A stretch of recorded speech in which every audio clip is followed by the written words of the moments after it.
Magandang umaga po sa lahat ng mga kadete nationwide from Luzon, Visayas, and Mindanao, sa lahat po ng academicians, professors, instructors, lecturers po, part-time tsaka regular, pati na po yung mga respectable deans natin, mga review lecturers, pati na po mga reviewists and criminologists po na nakikinig ngayon. Welcome, welcome po sa Bicueno.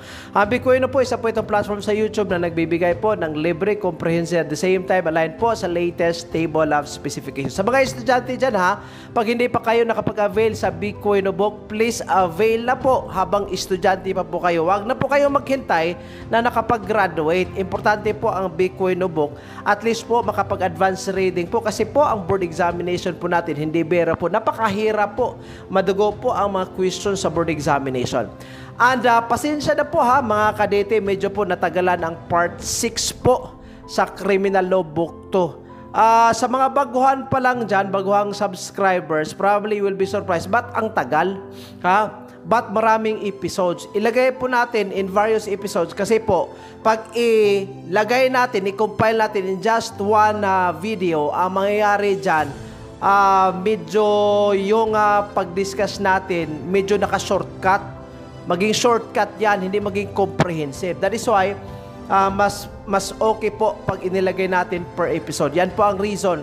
Kaya po aabot tayo ng maraming episodes sa Criminal Law Book 2. And you have to remember, I have to inform you again, na ang Criminal Law Book 2 po ay siyang pinakamaraming tanong po sa board examination. 30 questions po ang kukunin po sa Criminal Law Book 2. In fact, majority po sa situational questions ay manggagaling po sa Criminal Law Book 2. So, pagtuunan po natin ng maraming oras lagyan po natin ng maraming oras ang pag-review sa Criminal Law Book 2. Again, my gratitude, my appreciation, and maraming salamat po sa nag-avail sa Bicueno. Nakatulong po kayo sa akin, nakatulong po kayo sa platform, at the same time, nakatulong po kayo sa mga dialysis patients po sa Negros Oriental. Yan po ang ligasiya po natin. Okay? Lastly, sa lahat po ng nagtanong kung, Sir, pwede bang mag-avail para po maka-access sa lahat ng reviews? Nako mga kadete, I have to repeat this over and over again. Lahat po ng videos natin, ilagay po natin sa YouTube. Wala pong wala pong naka-hidden dyan.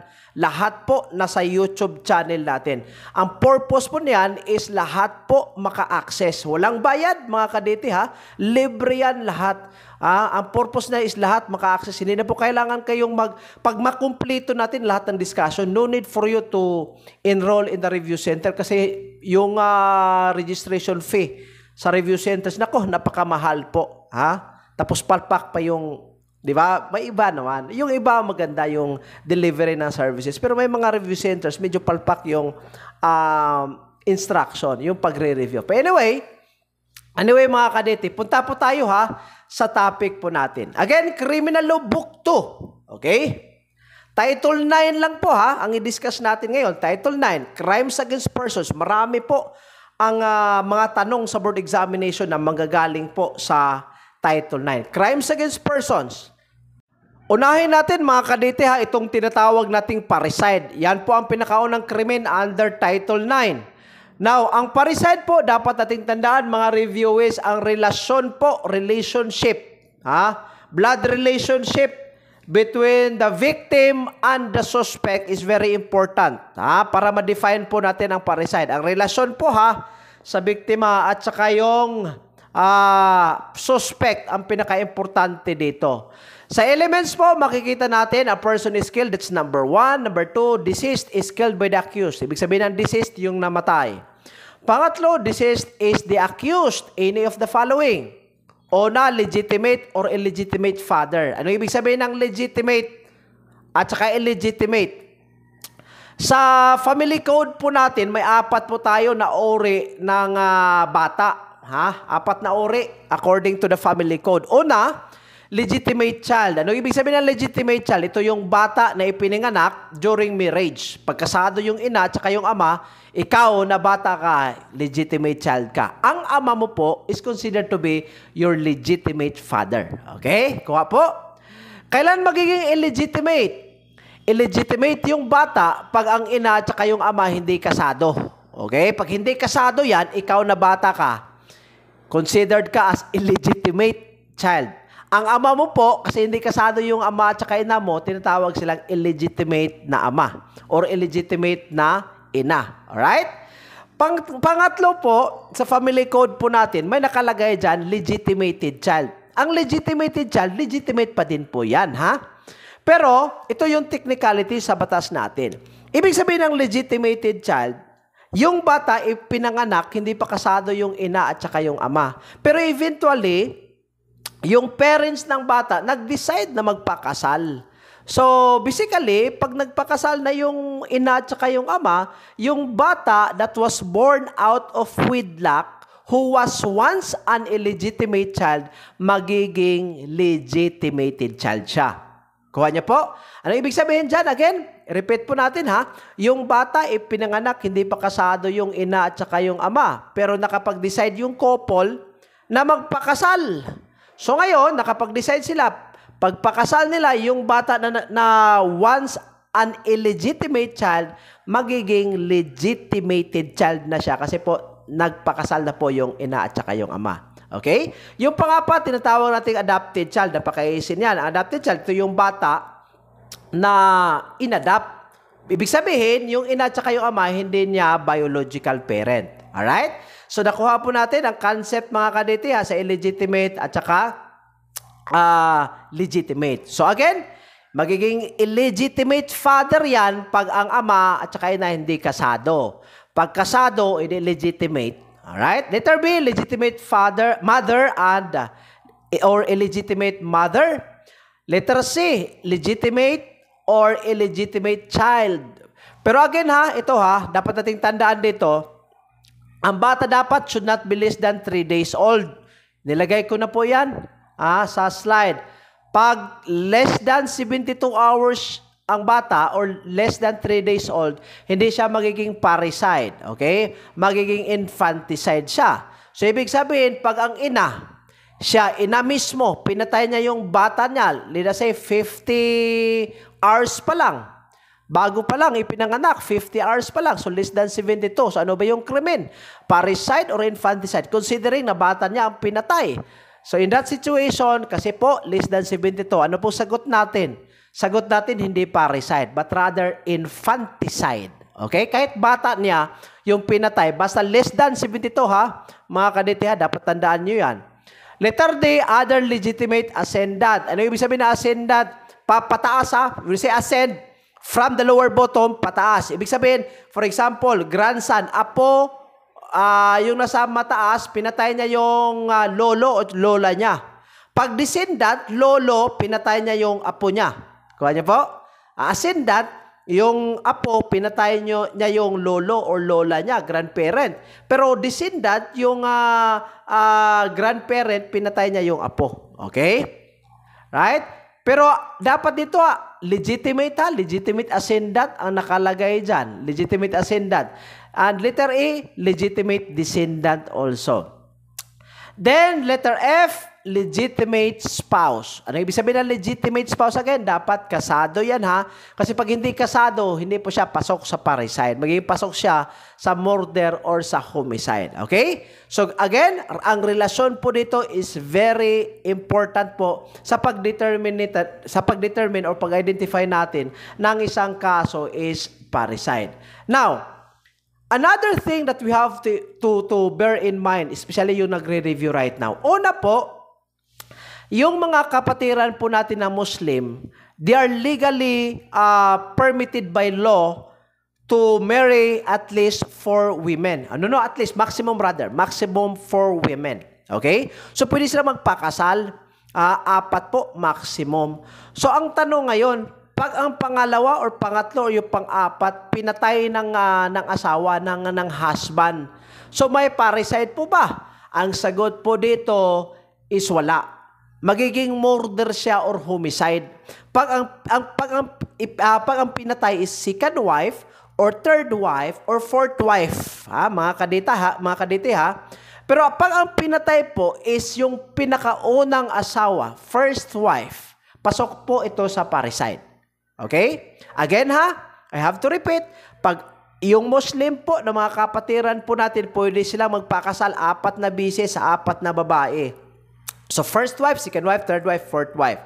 Pag pinatay yung unang asawa, pasok ang parricide.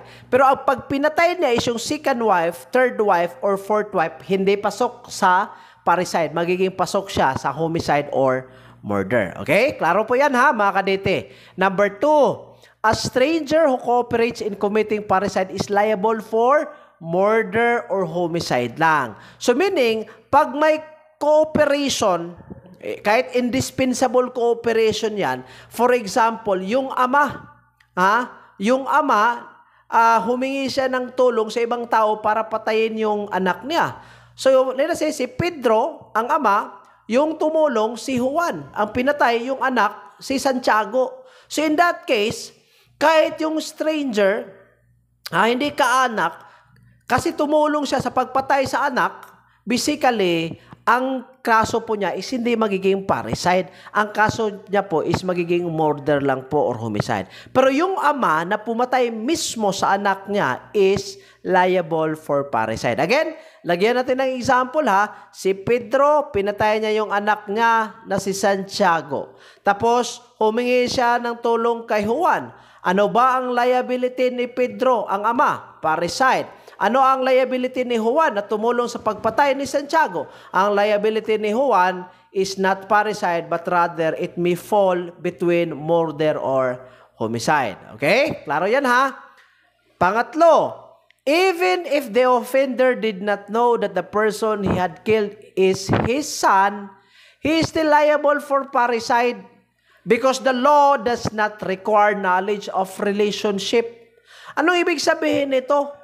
Kahit hindi mo alam na ang isang tao na pinatay mo is actually your father or your son or your daughter or your mother, knowledge of the relationship is irrelevant. Ang importante dito na may blood relationship kayo. Kahit hindi mo alam, for example, pinatay mo yung tao, hindi mo kakilala, nagalit ka sa kanya, pinatay mo siya. Pagpatay mo, lo and behold, you got surprised because the person you actually killed, yun pala ang biological father mo. Yung biological father mo na matagal mo nang hinahanap-hanap. So basically, ang question ngayon, knowing na hindi mo alam na ang pinatay mo is actually your father, will you be liable for parricide? The answer is yes. Kasi po, again, yung knowledge of the relationship is irrelevant. Okay? So the moment na na-establish na may relationship kayo, kahit hindi mo alam o alam mo man, automatic pasok ka ngayon sa parricide. Okay? Yan po ha mga kadete. Pang-apat po, ang pagpatay po sa kapatid po natin, sibling, brother or sister is not parricide. Mahulog po yan sa homicide or murder. Okay?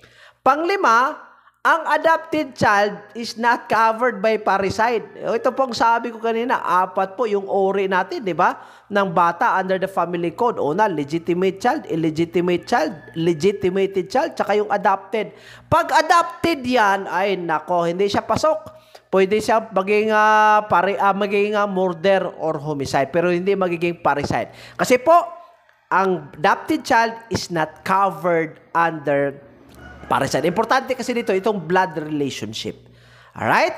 So, kuha po mga kadete ha. Pangalawang crime po na naka-indicate dito sa Title 9, itong tinatawag na death or physical injuries inflicted under exceptional circumstances. May dalawa po na magiging liable or pwedeng maging liable dito. Una, pwedeng maging liable ang legally married person. Take note of the word legally. Dapat ang marriage po is legal or valid. Okay? Number 2, liable po, pwede ang ina or ama, parent. Okay? Again, una, legally married person or number 2, parent. Magiging liable sila. So, ano ang ginawa ng parent or legally married person? Sinusurpresa niya yung pag legally married person, sinusurpresa niya ngayon yung spouse. Yung spouse niya in the act of sexual intercourse with another person. Ito, nangyayari ito sa society natin, mga kadete ha. Yung babae or yung lalaki in the act of sexual intercourse sa isang motel or sa isang hotel, doon nag-check-in.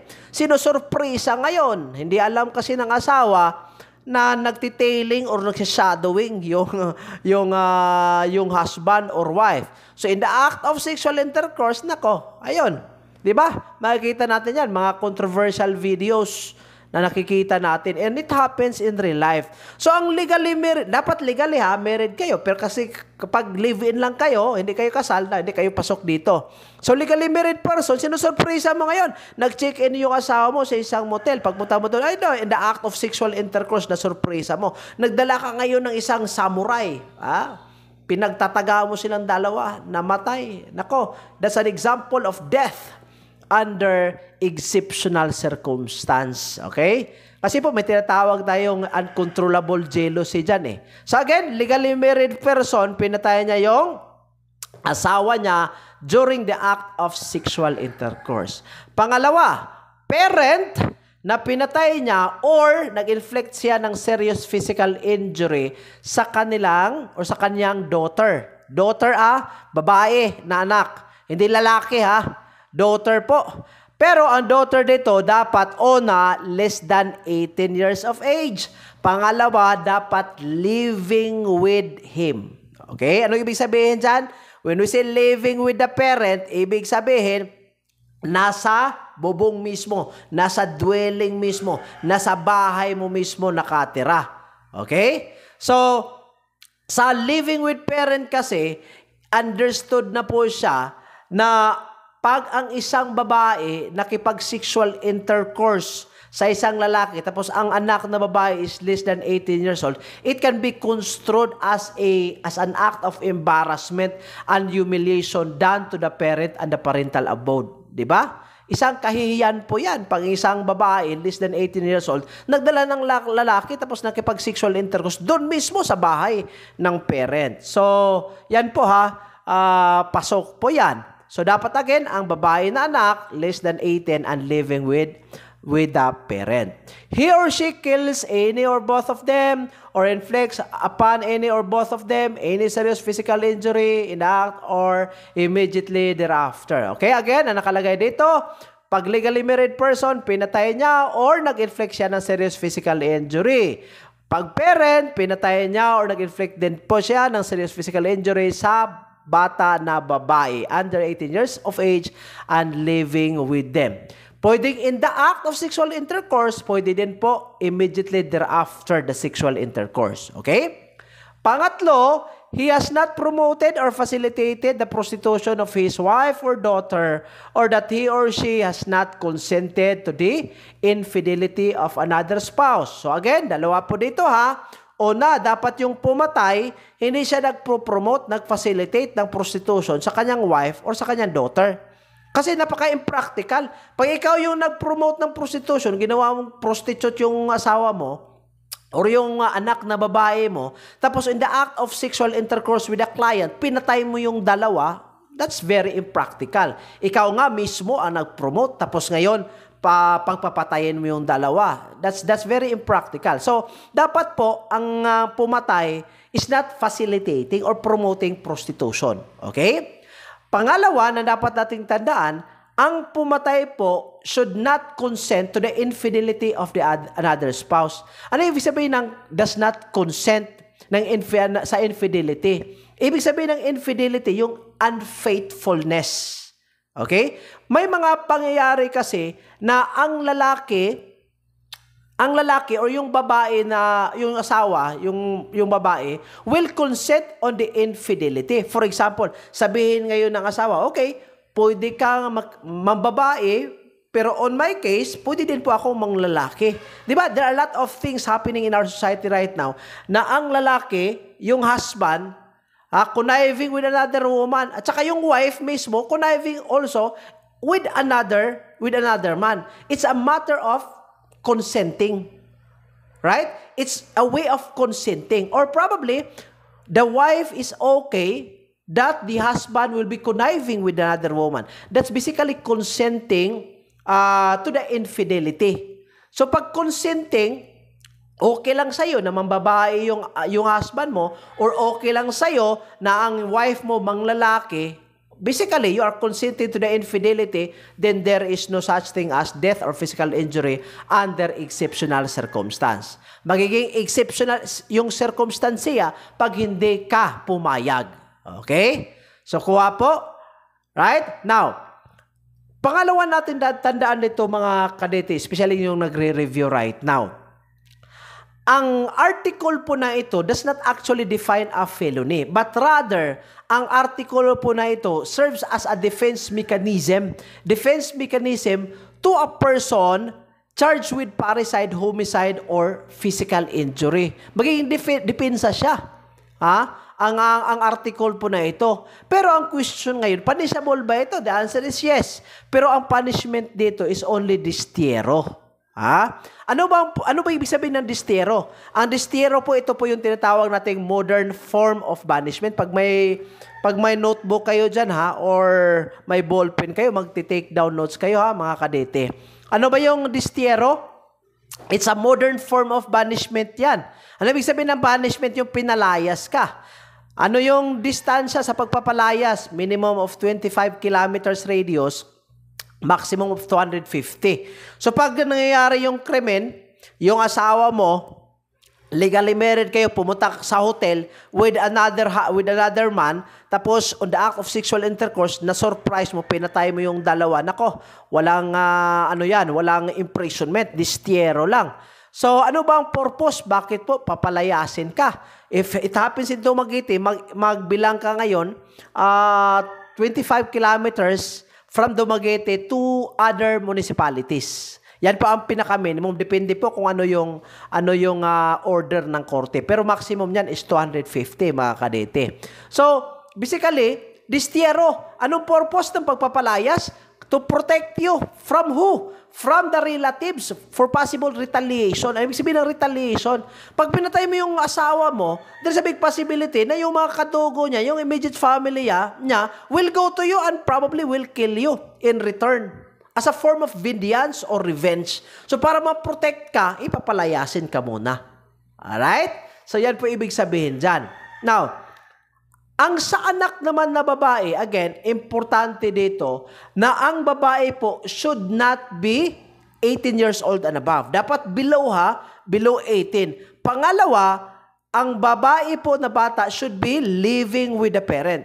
Now, ang sexual intercourse dito dapat nangyayari mismo sa bahay or mismo sa dwelling ng parent. Kasi pag nangyayari dyan, pag nangyayari yung sexual intercourse ng bata na babae doon sa motel or doon sa hotel or sa lodging house, hindi po applicable ang article na ito. Pag ang bata mo na babae nag-check-in sa 3 hours, di ba? Pinako mo niya, 3 hours, short time. Pag nag-check-in niya sa short time na motel or lodging house, ay nako, hindi po applicable ang article na ito. Hindi po siya magiging exceptional circumstance. So dapat nangyayari yung sexual intercourse doon mismo sa bahay ng mga magulang. Okay? Kuha po mga kadete. Alright.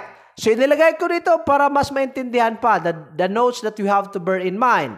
Una, if less serious or slight physical injuries are inflicted, walang criminal liability yan. There is no criminal liability. Plain and simple. Later on, intindihin natin kung kailan po magiging slight, magiging serious yung physical injury. So again, pag less serious or slight physical injury lang, ay wala lang, pagbugbugin mo lang yan. Let us say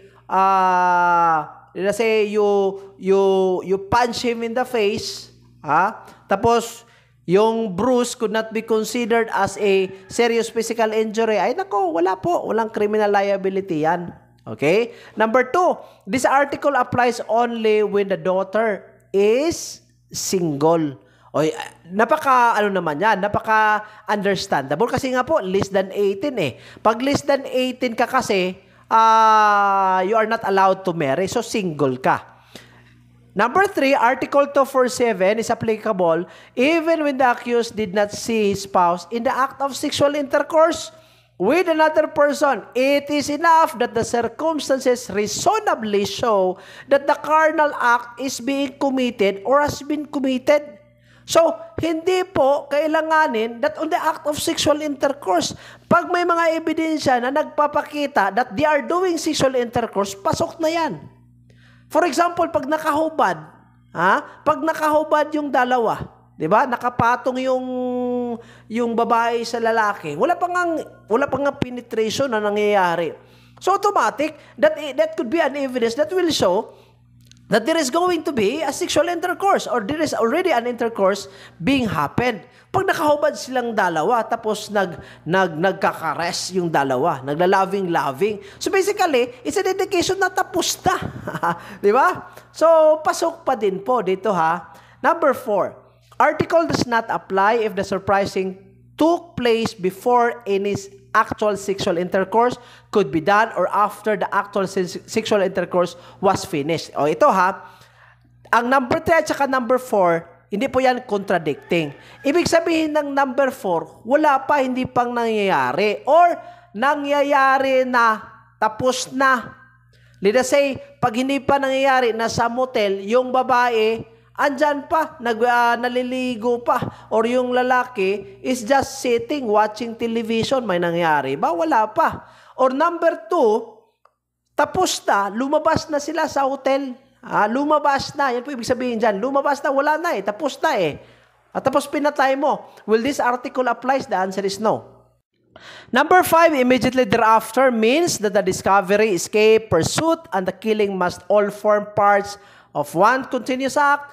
Number 6, actual sexual intercourse, dapat may vaginal penetration by the penis. Klarong-klaro yan. Hindi po included yung merely sleeping on the same bed. Pag sleeping on the same bed lang po, hindi po siya. Pag natutulog lang sa isang kama, hindi po pasok dito Accused must be legally married if the victim is his or her spouse. So, dapat po legally married. Yan po ang sabi ko kanina, dapat po kasado. Okay? So, yun po ang exceptional circumstances po that may cause death or physical injury. Alright? I hope naintindihan mga kadete.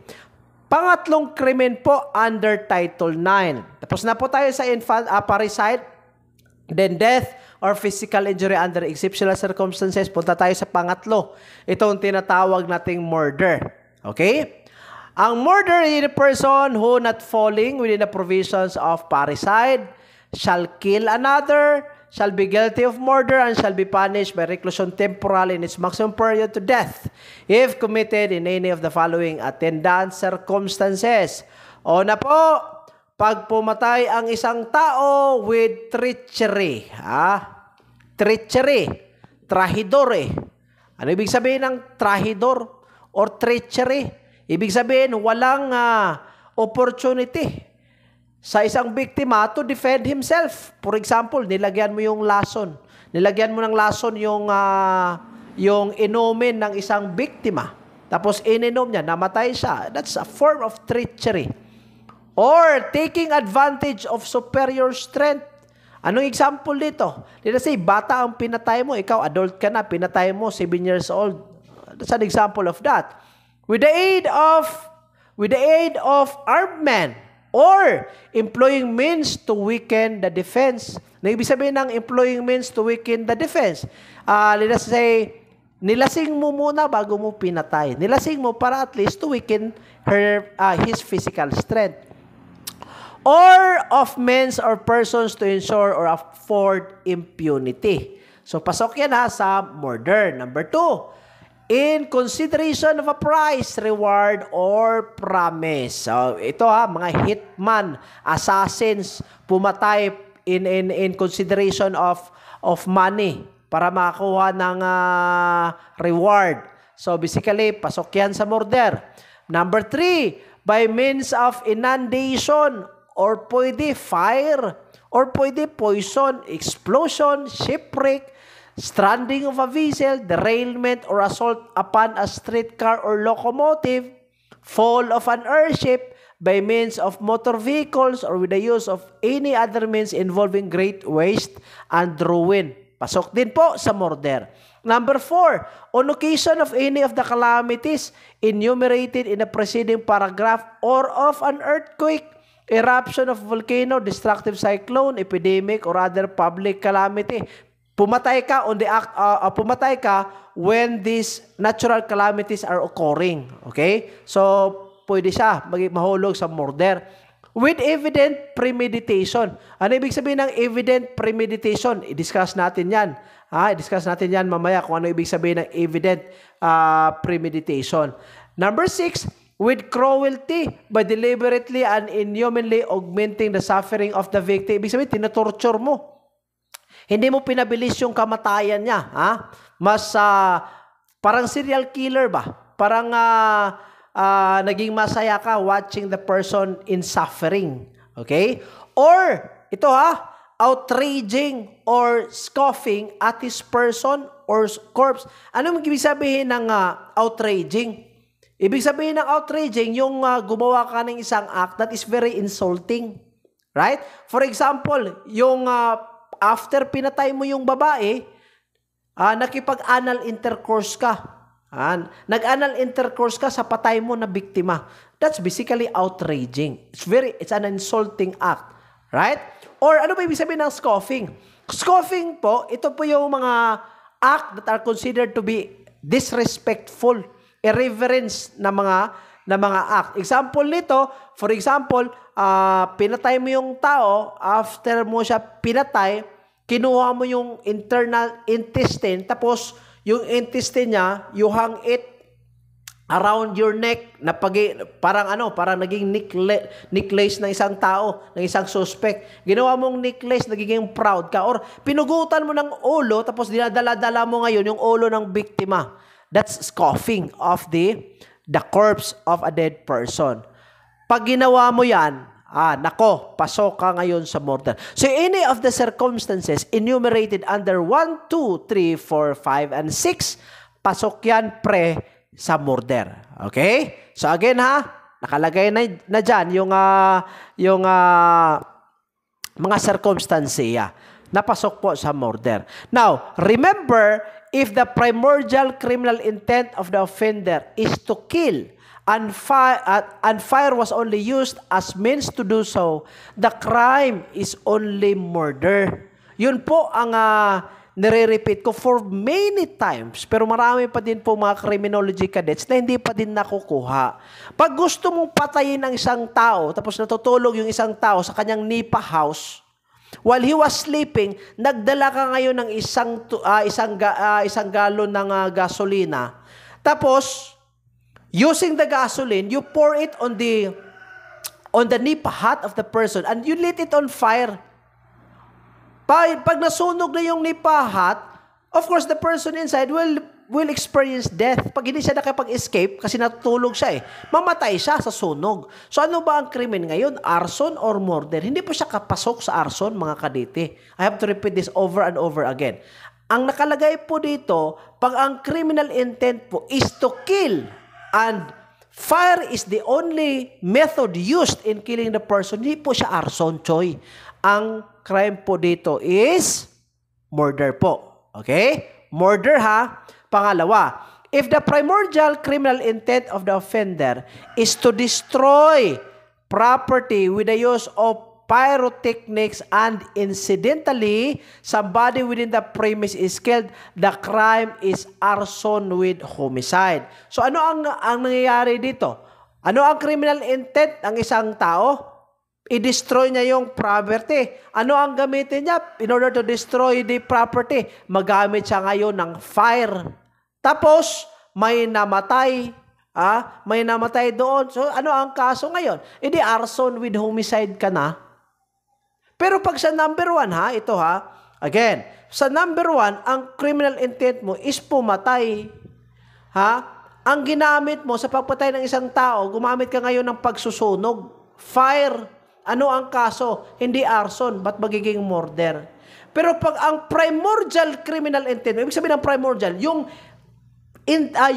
pinakaunang intention mo yung pinaka-primary intention mo is to destroy the property by means of fire, and it so happen that there are persons inside, tapos namatay ang mga tao na nasa inside, edi basically, your crime is arson with homicide. Okay? So meaning, ang baseline po dito mga kadete is ano yung primordial criminal intent mo? Ano yung pinaka-primary purpose mo? Bakit nag-commit ka sa krimen? Pag ang pinaka-primary purpose mo is pumatay, ginamit mo fire, anong kaso? Murder. Pag ang primary primary intent mo is to destroy the property by means of fire, may namatay because of that fire, edi ang kaso is arson with homicide. Klaro ha? Klaro yan. Number 3, a sudden and unexpected attack under circumstances which render the victim unable to defend himself by reason of the suddenness and severity of the attack constitutes alevosya. Ito ang sabi ko kanina. Ano ibig sabihin ng treachery? Ibig sabihin ng treachery, hindi mo binigyan ng oportunidad ang isang biktima to defend himself. Napakadali, napaka-sudden. Hindi siya makapag-defend sa kanya. Nilagyan mo ng nilagyan mo ng poison, or probably you are waiting, you are hiding behind the bushes. Nag-hide ka during night time, let's say 10 o'clock in the evening, and when the victim passed by, you get your gun and you shoot him. Wala pong oportunidad to defend himself yung biktima. It's a form of treachery, and treachery is also known as alevosya. So, pasok po siya sa murder. Okay? Okay? So, kanina I mentioned about evident premeditation. Ano ibig sabihin ng evident premeditation? Act of the offender manifestly indicating that he clung to his determination to kill his victim. Evident premeditation is observed in price, reward, or promise. Napakasimple lang. Evident from the word premeditation. Meditation. Ibig sabihin, may plano ka na. You already plan it. May intention ka. Okay? To kill the person. Now, pag pumatay ka ng isang tao because of a reward, or a price, or a promise, pag pumatay ka because of monetary value, automatic may evident premeditation na yan. Okay? So, ano ibig sabihin ng evident premeditation? Para mas madali lang mga kadete. From the word meditate. May plano ka na. Pinag-isipan mo na. Nagagawin mo ang isang bagay na considered to be a crime. Okay? May situation nito na inilagay ko mga kadetsa para at least we can apply. Candido stabbed an innocent bystander who accidentally bumped him. The innocent bystander died as a result of the stabbing. Candido was arrested and was tested to be positive for the use of shabu at the time he committed the stabbing. What should be the proper charge against Candido? Dito the killing was not attended by any of the qualifying circumstances under Article 248. The killing, however, constitutes murder because the commission of the crime is under the influence of prohibited drugs. And prohibited drugs is a qualifying aggravating circumstance. Ang shabu po, hindi nakalagay, di ba, sa previous circumstances, right? Pero, pag ang isang tao pumatay ng biktima under the influence of methamphetamine hydrochloride or whatever kind of illicit drugs, mahuhulog po siya under murder. Pangalawang situation, the accused not intending to kill the victim treacherously shot the victim while the victim was turning his back to him. He aimed at and hit the victim only on the leg. The victim, however, died because of the loss of blood. Can the accused be liable for homicide or murder considering that treachery was clearly involved but there was no attempt to kill? Sagot po dito, since specific intent to kill is absent, the crime for said death is only homicide and not murder. Okay? Nangyayari po ito sa society natin Isang police officer may naghahamok ng isang drunkard. Ito, nangyari ito sa amin. Mga kadete, naghahamok yung person suffering from physical, not physical, psychological disability. Nagiging insane ba? or lunatic. Diba? Naging lunatic yung isang tao. Kumuha siya ng isang bolo, naghahamok siya ngayon. Here comes the Mr. Pogi policeman. Knowing that there are a lot of persons watching over the scene, nagiging gara yung isang tao, nagiging hambog. Binaril niya ngayon yung leg, isang paa ng tao. Ang purpose niya is to weaken the person so that the person will be arrested. And it so happened that when the person was shot on the leg, part of the bone cracked because of the bullet that pierced through. And because of the cracked bone and the distance from the incident, the distance of the place where the incident happened to the hospital that will take 2 to 3 hours, it caused hemorrhage on the part of the victim that led to his death. Namatay yung tao. Ano yung liability ng police officer? Nako, Brad, magiging liable ka ng homicide. Bakit hindi murder? Walang murder kasi wala kang intention to kill the person. Okay? Pero pag may intent yun, nako, that's another story that may fall to murder. Pero mga kadete, ang according to the Supreme Court, kasi po may mga may mga pilosopo na mga tao. Magsasabi sila, a difference between murder and homicide is very simple. Sabi nila, pag nakatalikod, murder na. Pag nakaharap, tapos minatay yung tao, homicide na. Naku, hindi po. Ang position po ng biktima during the killing is irrelevant. Okay? It's irrelevant. Right? So pag nag-iinuman kayo ngayon, tapos naging barkada kayo, nag-iinuman kayo, and you debated on a particular issue that leads to a fight.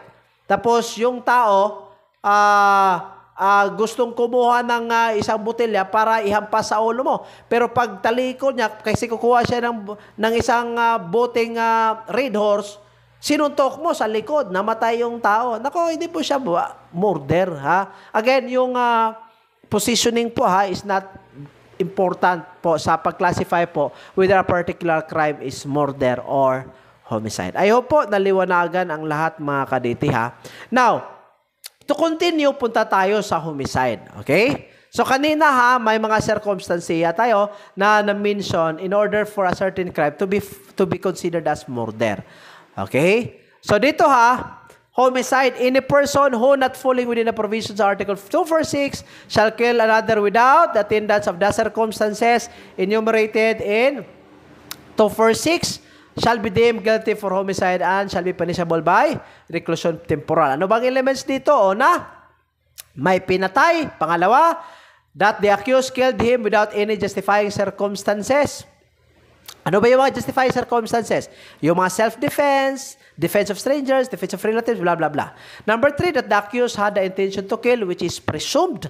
And number 4, that the killing was not attended by any of the qualifying circumstances of murder or by that of parricide or infanticide. So, ibig sabihin mga kadete, yung na-mention ko po kanina, balikan natin uli yung na-mention ko po kanina, yung una, treachery, taking advantage of superior strength, blah, blah, blah, up to number 6. Pag absent po yan sa pagpatay ng isang tao, mahulog po siya under homicide. So, pag walang treachery, walang alivusa, o di, pasok siya ngayon sa homicide. Pero pag wala siyang treachery, walang alivusa, pero may scoffing of the corpse of the person, pasok po siya sa number 6 na circumstance under murder. So, magiging murder siya. So, ang point dito mga kadete tingnan nyo yung 1 to 6 Pag hindi siya kasali sa 1 to 6, ang circumstance, mahuhulog siya under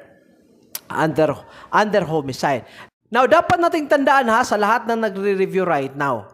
Pag ang biktima po hindi namatay, tapos yung suspitsado, walang intensyon to kill the victim, hindi namatay yung victim, ang liability po is only physical injury. Wala pong frustrated, wala pong attempted homicide. I repeat, walang attempted homicide, walang frustrated homicide, pag walang intensyon to kill the person.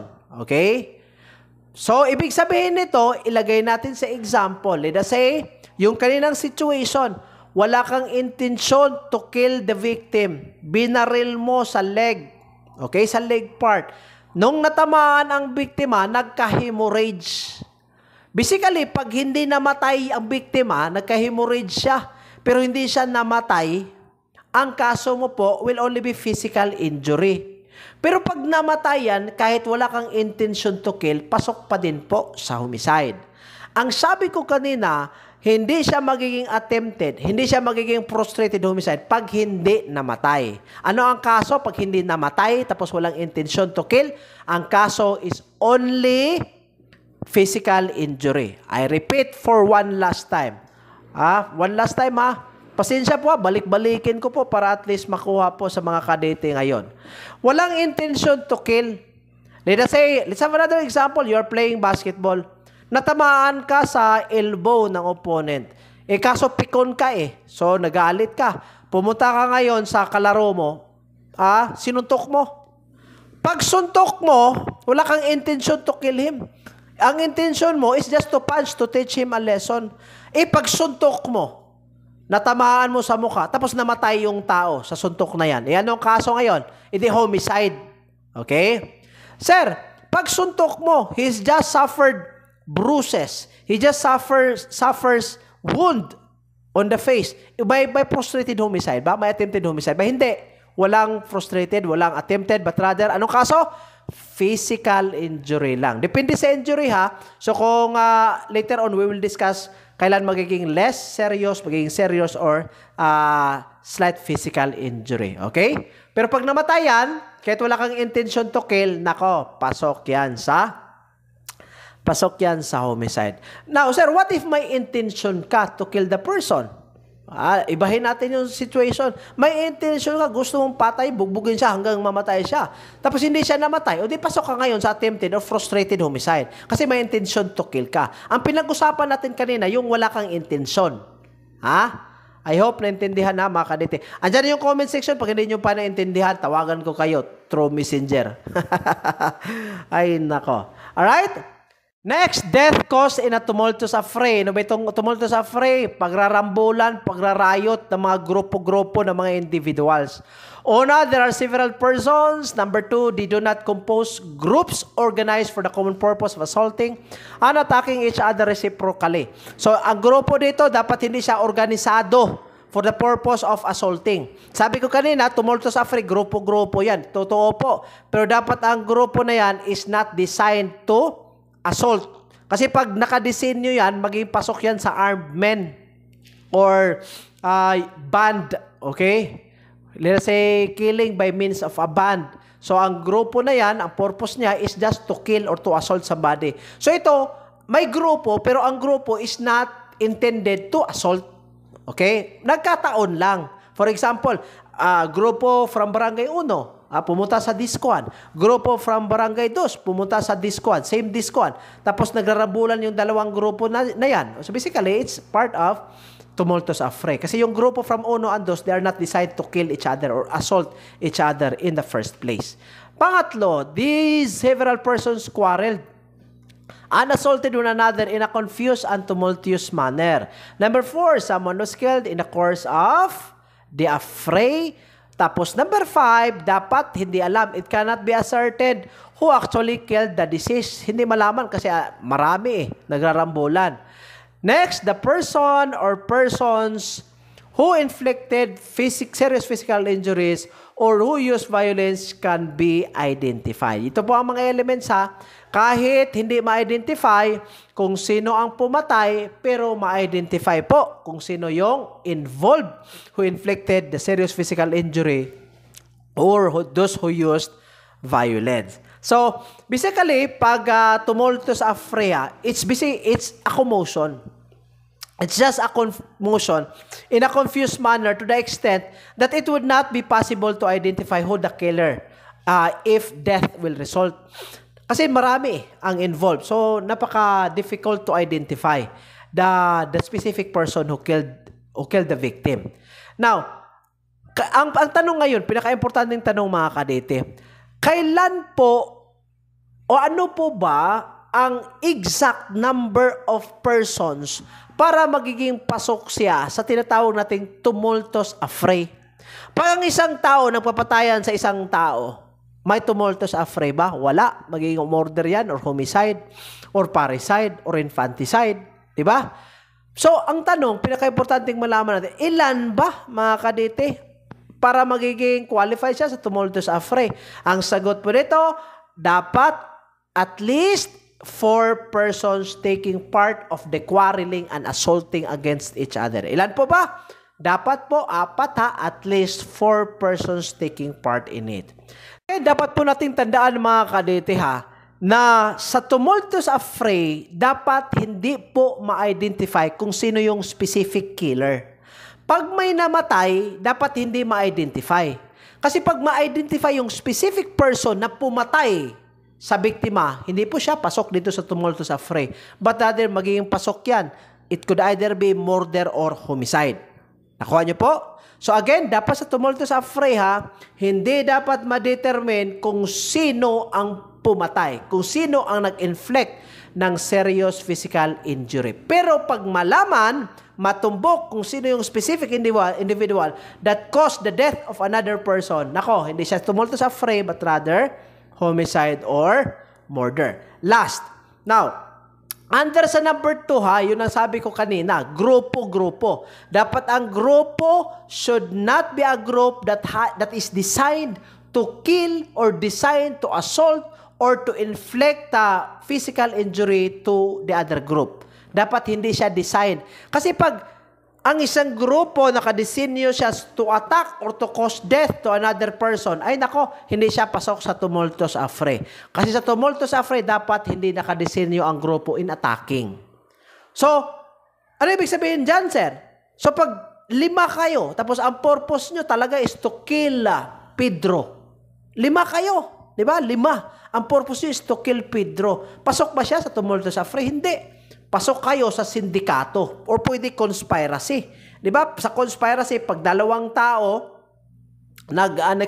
nakipag-conspire to kill somebody, then basically, it could be the crime will fall to homicide or murder. Hindi siya magiging tumultus affray. So, dapat again, ang grupo dito should not be designed in killing or assaulting someone. It just happened na by coincidence, yung unang grupo pumunta sa diskohan para mang disco, yun ang purpose. Yung pangalawang grupo pumunta din doon, ang purpose is just to enjoy the disco. Pero yung nagkagirian, kasi paglasing na yung tao, na naiiba na yung mindset nagiging abnormal na. That can cause quarrel and disagreement, and to the to the effect that there might be commotion. There might be physical fight against this person. So, dyan papasok ngayon ang tumultus affray. Okay? Next, physical injuries inflicted in a tumultus affray. Kanina, death yun ha.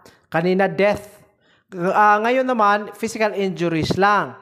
Elements po dito that there is tumultus affray as referred to in the preceding article. Number 2, that the participant or some participants thereof suffer serious physical injuries or physical injuries of less serious. So, ang nakalagay dito, dapat less serious or serious physical injuries lang. Kasi po, pag ang physical injury is only labeled or classified as slight physical injury, hindi po siya. Wala tayong physical injuries resulting to tumultus affray. Kasi po, ang slight physical injury, considered po siya as inherent in a tumultus affray. So, again, may kasong physical injuries inflicted in a tumultus affray pag ang physical injury po could either be less serious or serious physical injury. Number 3, that the person responsible thereof cannot be identified, that all those who appear to have used violence upon the person of the offended party are known. So, ano ibig sabihin ng number 3 and number 4? Hindi alam kung sino yung nag-inflict ng violence, ng physical injury. Pero alam kung sino yung nag-participate. Okay? So, yun po. Again ha, tandaan natin ha, less serious at saka serious physical injury lang po ang covered sa article na ito. Okay? Next, giving assistance to suicide. 2 po ang posibleng circumstansya dito ha. Una, assisting another to commit suicide whether the suicide is consummated or not. Ano ibig sabihin ng consummated? Nagtagumpay. Nagbigay ka ng assistance, nagtagumpay, namatay yung taong gustong magpakamatay or hindi nagtagumpay. Kahit hindi nagtagumpay, so long as nag-assist ka, pasado ka sa krimen na ito. Number 2, lending his assistance to another to commit suicide to the extent of doing the killing himself. Ito, napaka-confusing yung number 2. Simple lang yan. Ibig sabihin, nag-render ka ng assistance to the point na ikaw na yung pumatay. Kuha niyo po. For example, bigyan natin ng example si Pedro gusto niya nang magpakamatay.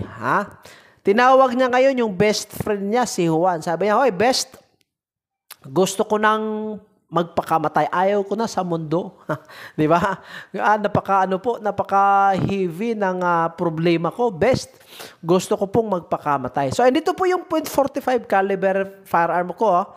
.45 caliber firearms. Tapos sabi ni Juan, okay, considering that you are my best friend, gawin ko po kung ano ang gusto mo. So, kinuha ngayon ni Juan, yung .45 caliber firearm ni Pedro, ang sabi ni Pedro, sige best, i-aim mo yan sa forehead ko, tapos kalabitin mo yung trigger. You pull the trigger.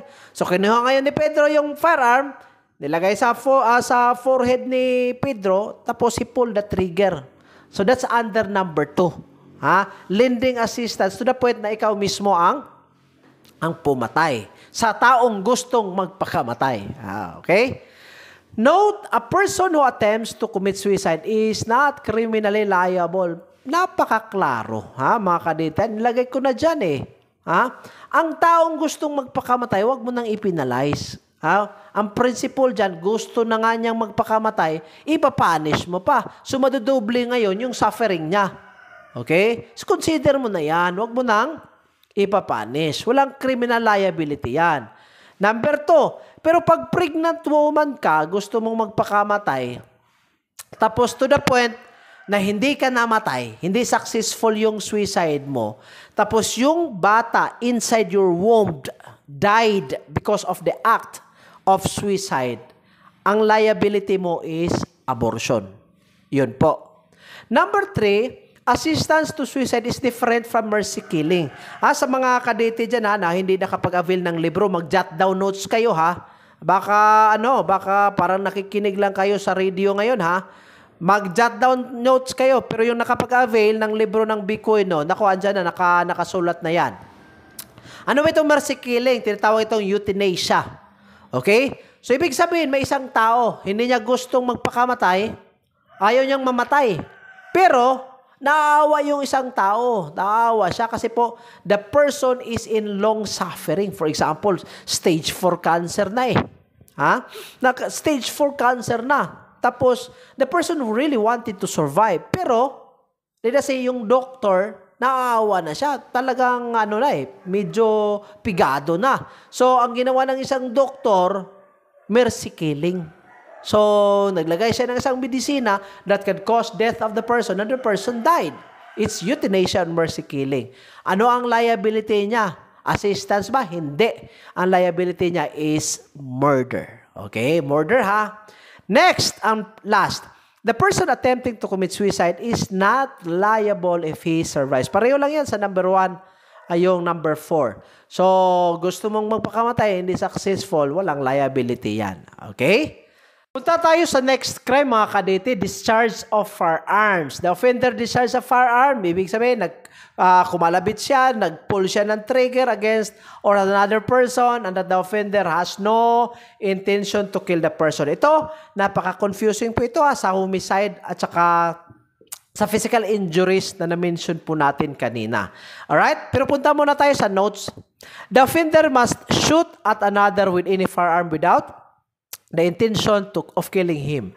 Number 2, a discharge towards the house of the victims is not discharge of firearms, firing a gun at the house of the offended party, not showing in what part of the house the people were, is only alarms and scandals under Article 155.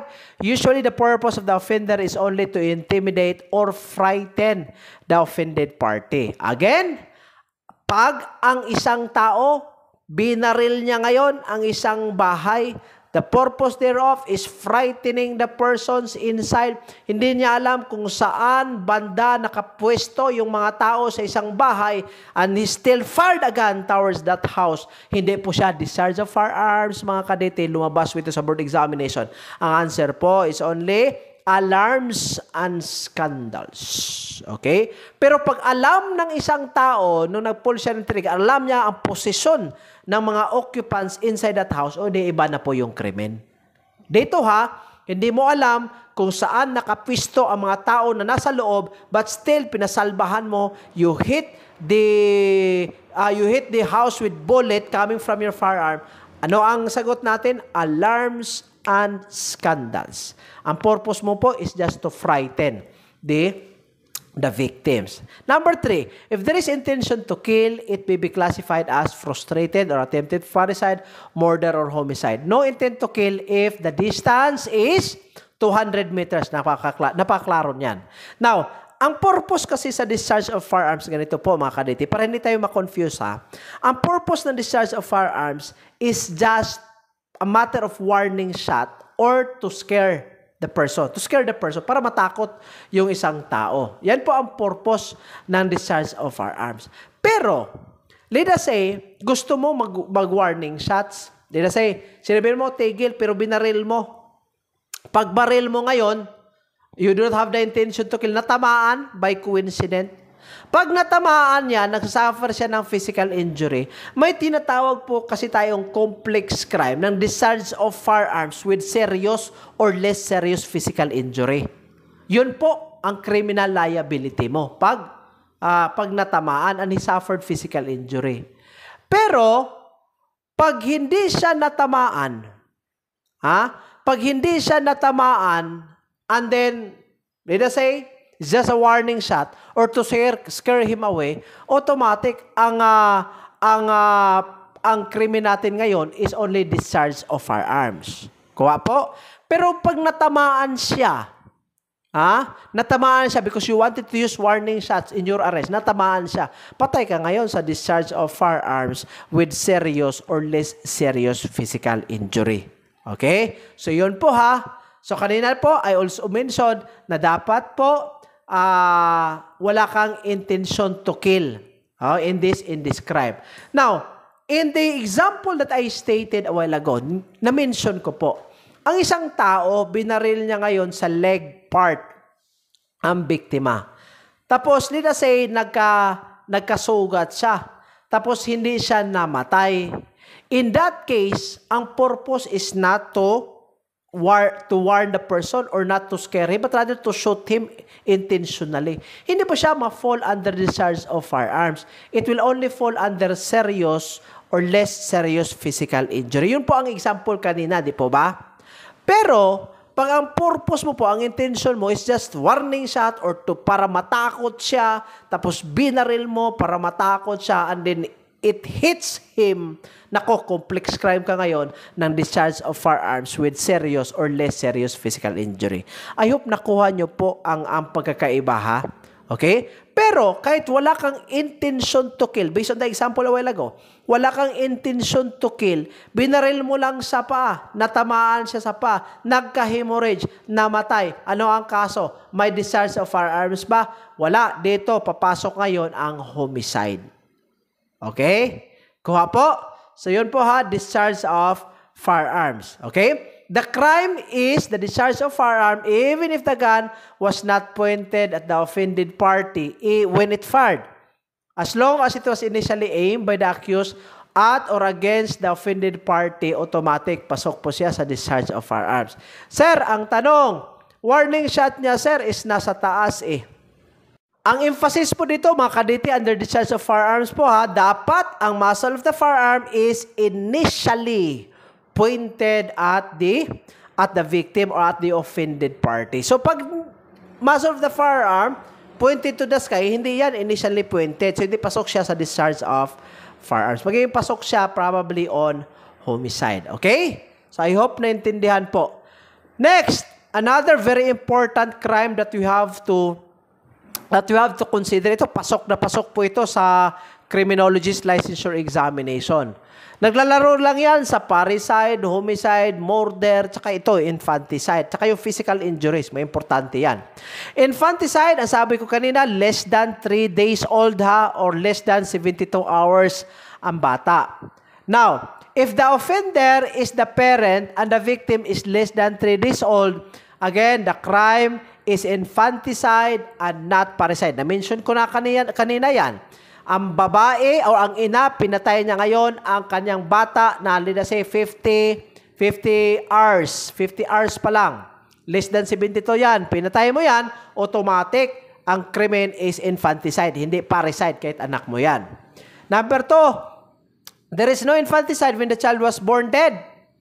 Or although born alive, it could not sustain an independent life when it was killed. Ibig sabihin dito, pag patay na yung bata, nung ipinanganak siya, patay na siya, hindi siya infanticide. Or probably, ipinanganak yung bata, pero hindi siya makapag-sustain sa independent life when it was killed. Automatic, wala po siyang infanticide. Ano ibig sabihin dyan sa number 2 na phrase? Ibig sabihin, let us say, ipinanganak yung bata 6 months old. Or let us say, 5 months na lang para conservative. 5 months old. Ang 5 months po, hindi po siya makapag-sustain ng independent life. Kasi po ang kailanganin dito is 9 months eh. Pwede 7 months or 8 months. Pero less than that, let's say 5 months pa lang yung bata, ipinanganak mo na pinatay mo, paglabas ng bata, hindi po ka po liable ng infanticide. Okay?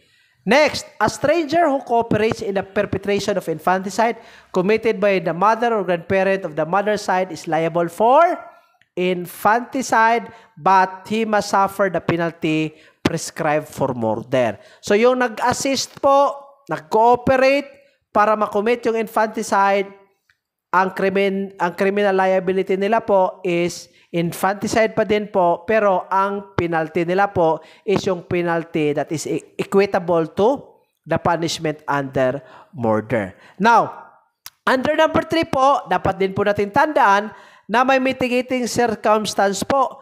Mitigating circumstance, only the mother and the maternal grandparents are entitled to mitigating circumstances if the killing of the child is executed in order to conceal the mother's dishonor. Okay? For example, na-rape yung ina, ni-rape siya tapos nabuntis. Of course, that's going to be humiliating to the public, right?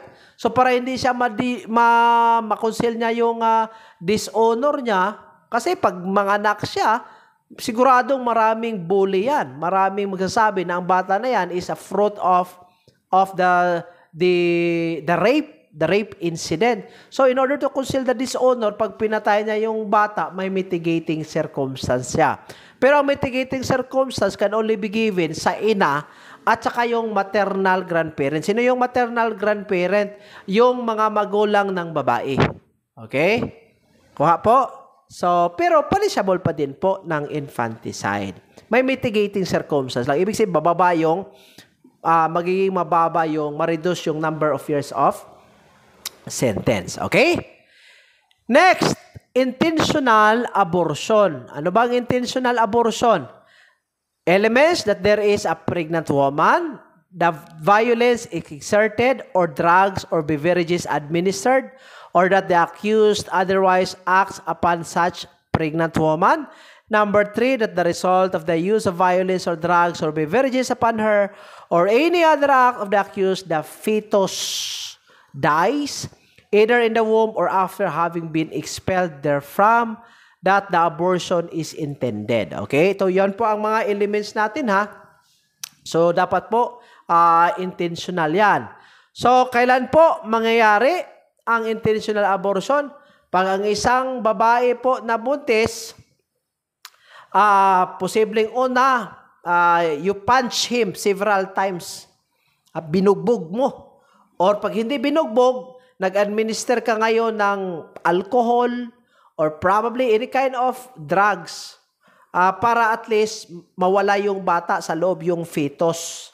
So, pag namatay yung fetus or nailabas tapos namatay yung fetus, automatic intentional abortion po. Now, ano po ba ang lifespan ano po ba ang number of months para ang isang bagay makonsider siya na fetus? A fetus is about 6 months old. Cannot subsist by itself outside the maternal womb. Abortion usually means expulsion before 6th month or before term of viability. Usually, ang term of viability natin, it's usually 7 months if I'm not mistaken. Ibig sabihin ng term of viability, yung makapag-sustain na yung bata for an independent life. Pag 5 months old pa lang yan or 5 months and a half, hindi pa po siya makapag-sustain. Okay? So, pag less than po siya sa 6th month, makonsider po siya as fetus. Okay?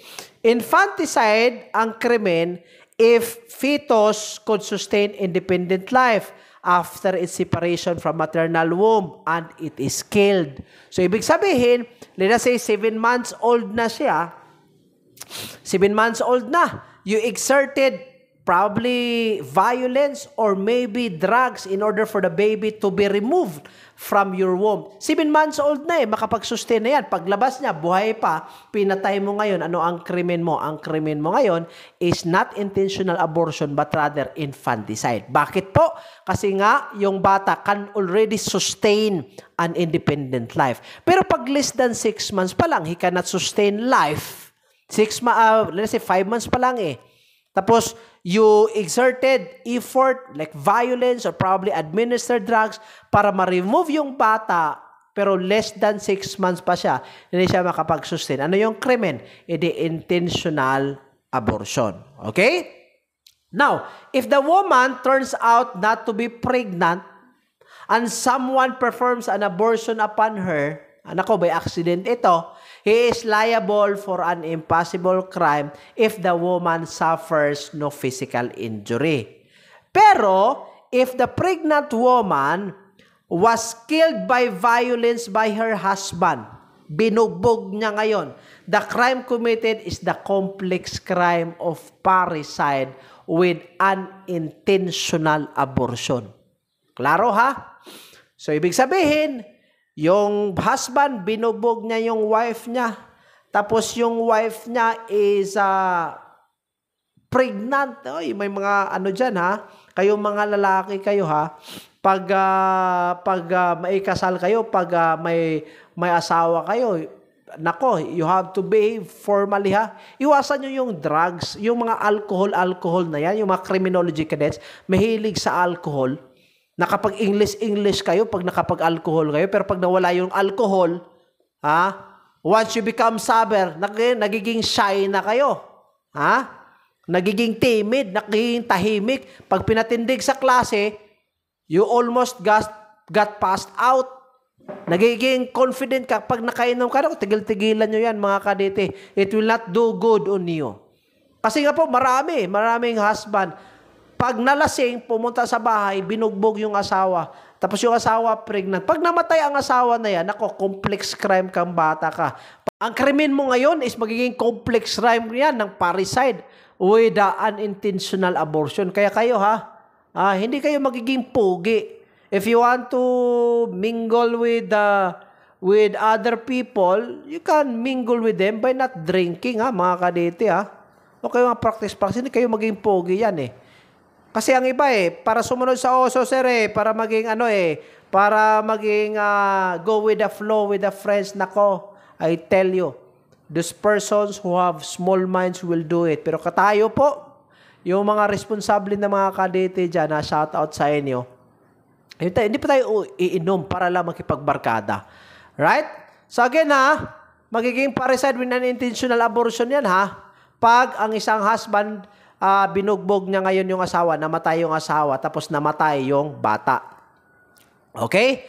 Pero pag, again, yung una, sabi ko kanina, pag yung isang tao nagpe-perform ng acts to abort the baby, na hindi alam na wala palang baby sa loob, nagpapanggap na pregnant yung isang babae, hindi pala pregnant, tapos nagpe-perform yung isang tao para ma-abort. Paano ma-abort? Walang baby So, magiging impossible crime yan.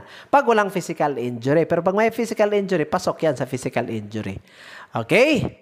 Next, pag may intentional abortion, may tinatawag din po tayong unintentional abortion.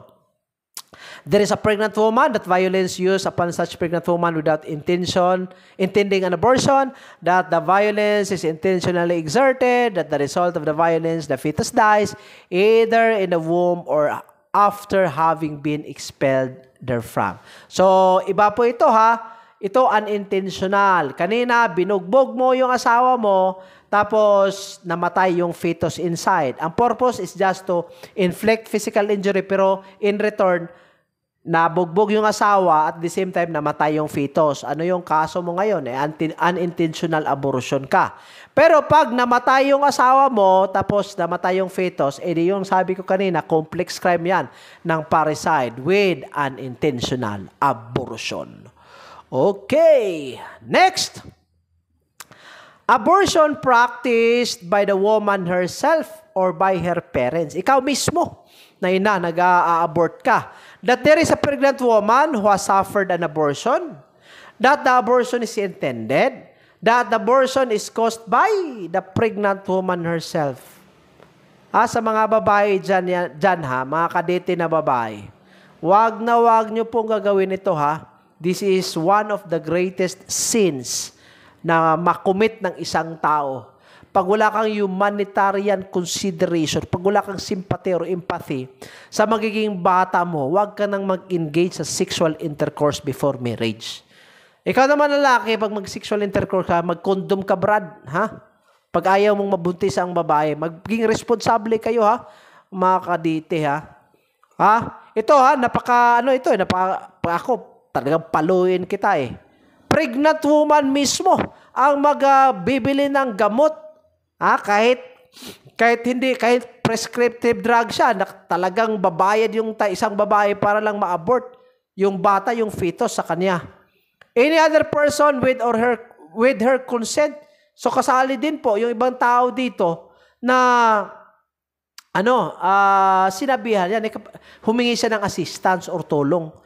Any of her parents with their consent for the purpose of concealing her dishonor. So, probably na-rape siya para ma-intact yung reputation niya. So, i-abort yung bata. Naku, huwag niyo pong gawin yan, mga kadete, ha?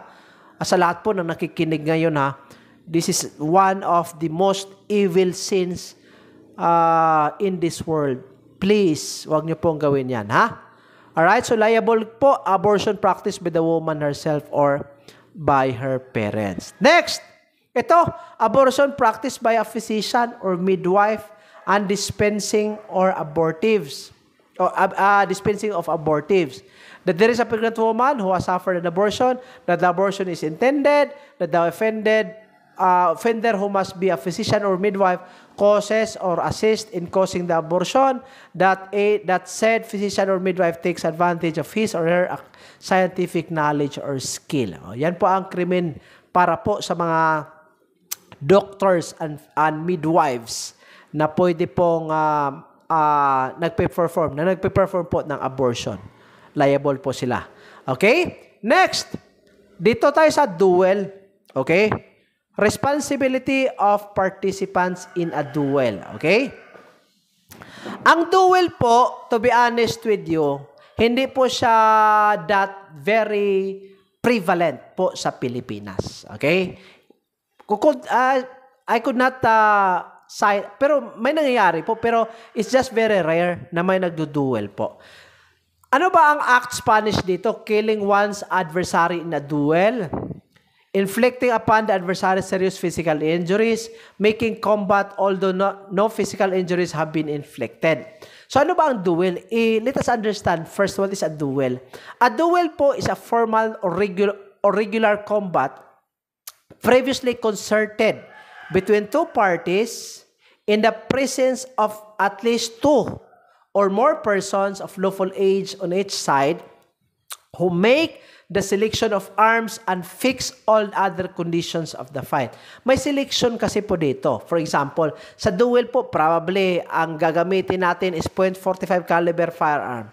Magpapatayan tayo. Or probably, ang gagamitin natin is parang sa gladiator, shield and sword. Yung mga ganyan. With may ano yan, may mga conditions po sa fight. So that's basically duel. Ang duel po, hindi po kasali dito yung mga sa sports, yung boxing, hindi po siya kasali, or whatever kind of mixed martial arts. There is no such crime nowadays. Ito sabi ko kanina. There is no such crime nowadays because people hit each other even without entering into any preconceived agreement. This is an obsolete provision. So ito po ang sabi ko kanina, dapat kasi may agreement dito. May conditions in the duel and in the usage of weapons or firearms. If there are no conditions of the fight, it is not a duel. Pag walang conditions yan, hindi pa siya duel. It is not a duel in the sense contemplated in the RPC. It will be a quarrel and anyone who killed the other will be liable for homicide or murder as the case may be. Pero again, sa boxing po hindi po siya kasali sa duel po or any type of mixed martial arts. Dito po dapat may weapon po na gagamitin po or any kind of arms na gagamitin po sa isang fight. Okay? Next, the other one is challenging to a duel. Ano ang acts punishable dito? Acts punishable, challenging another to a duel, inciting another to give or accept a challenge to a duel, scoffing at or decrying another publicly for having refused to accept challenge to fight a duel. So sa number 3, yung nag-humiliate ka, nagbubuli ka, nagsishout ka in the public, saying na itong tao na ito walang bayag, ayaw mag-accept. Yan po, liable ka. Right? Pero tandaan po natin iba po ang challenging into a duel, iba din po ang tinatawag nating challenging into a fight. I repeat, iba po ang challenging into a duel, iba din po ang challenging into a fight. Nalagay ko po dito, people versus takomoy. If one challenges another to a duel by shouting, "Come down, Olympia, let us measure your prowess. We will see whose intestines will come out. You are a coward if you do not come down." The crime of challenging to a duel is not committed. What is committed is the crime of light threats only under Article 285, Paragraph 1 of the Revised Penal Code. Bakit po? Kasi po sa duel, dapat may mga conditions yan. Okay? May preconceived agreement. Yan po is basically an example of challenging into a fight, not challenging into a duel. Okay? So ano ang penalty niya? Sabihin niya kayo, magbakbakan tayo pag pumunta ka rito talagang I will make your head spin over. So yung mga ganyan, it's just light threat, okay? Hindi pa siya challenging into a duel, okay? Now, dayuhin po natin ang serious physical injuries, less serious at saka yung slight. Mga kadete, dapat alam nyo po ang pagkakaiba sa tatlo. Unahin natin ang serious physical injuries. Ang physical injuries po is committed by wounding, beating, assaulting, blah, blah, blah, blah, blah. Now, kailan po magiging serious physical injury? Una, nabasihan po, pag ang biktima po nagiging buang, nagiging imbecile, nagiging impotent, or nagiging blind as the effect or a consequence of the physical injuries inflicted. Okay? Dalawang basihan. Pangalawang basihan po, pag ang biktima nawala yung speech niya, hindi na siya makapagsalita because of the injury. Or probably hindi na siya makarinig. Nawala yung sense of smell niya. Or nawala yung isang mata niya. Or nawala yung isang kamay. Yung foot, arm, or leg. Pag nawala, any member, pag nawala, paggamit of any such member mentioned on paragraph A, automatic pasok sa serious physical injury. Ang letter C, becomes incapacitated for work in which he had been habitually engaged. Now, take note, ang paragraph C sa number 2 is almost similar with number 4. Pero may pagkakaiba yan, technically speaking, mga kadete Sa paragraph C, sa number 2, paragraph C, isang tao may trabaho siya. Yan ang habitual work niya. Pero hindi na siya makapagtrabaho because of the incapacity that he suffered out of the physical injury. For example, pag ang habitual work mo is welder ka, tapos nawala yung dalawang mata mo, hindi ka na makakita. Question, can you engage on the work you are habitually engaged before? The answer is no. Kasi po, wala na eh. You're fully incapacitated. Sa number 4, hindi ka fully incapacitated. Partial lang. Ha? Bakit partial? The injured person becomes ill or incapacitated for labor for more than 30 days lang, but not more than 90 days. So, ibig sabihin nito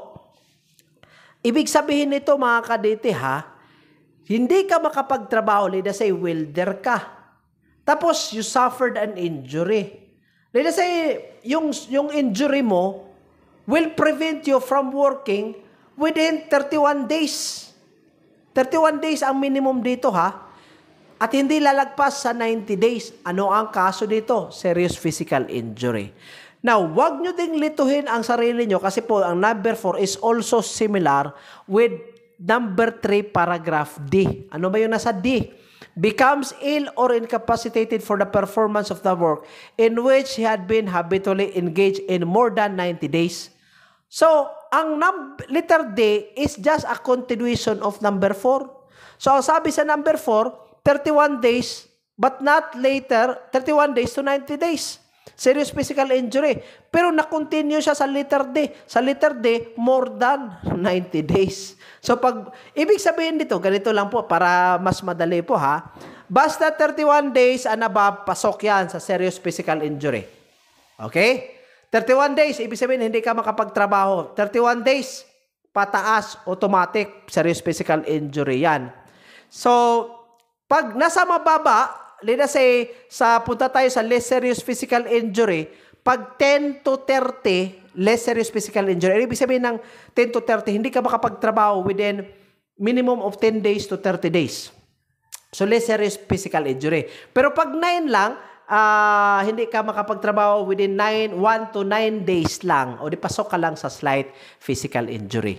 Kuha? 1 to 9, slight physical injury. 10 to 30, that's less serious physical injury.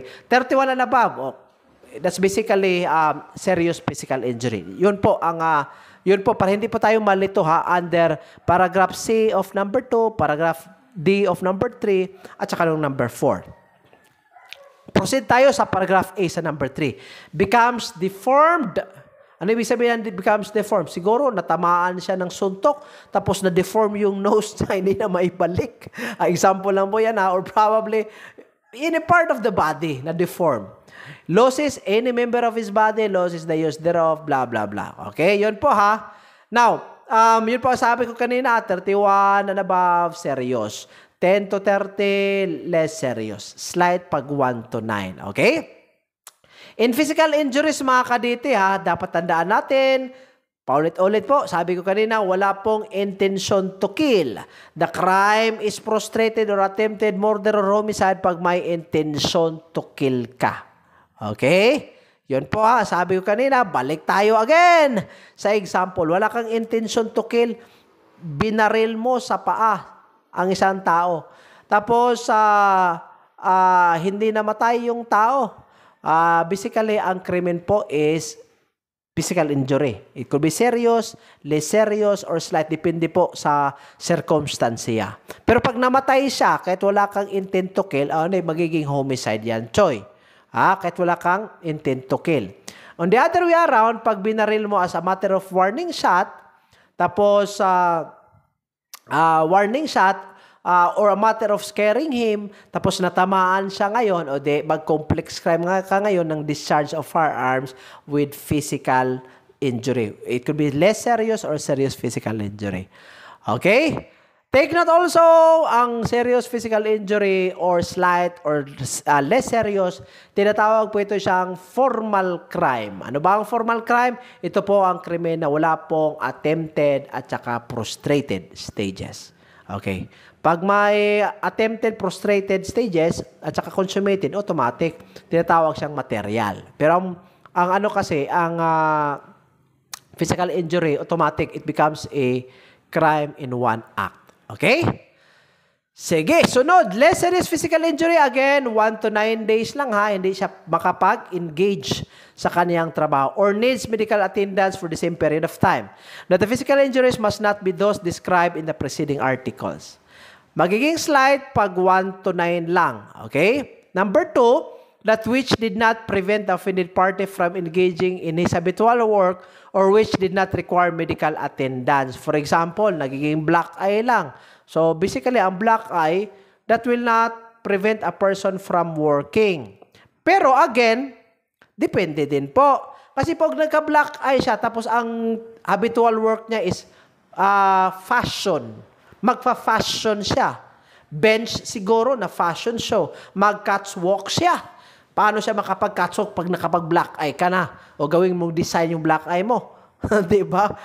Depende yan. Depende. Pero it's just normal. Let us say, welder lang. Na black eye siya. It will not prevent him from working further. Okay? So, slight physical injury.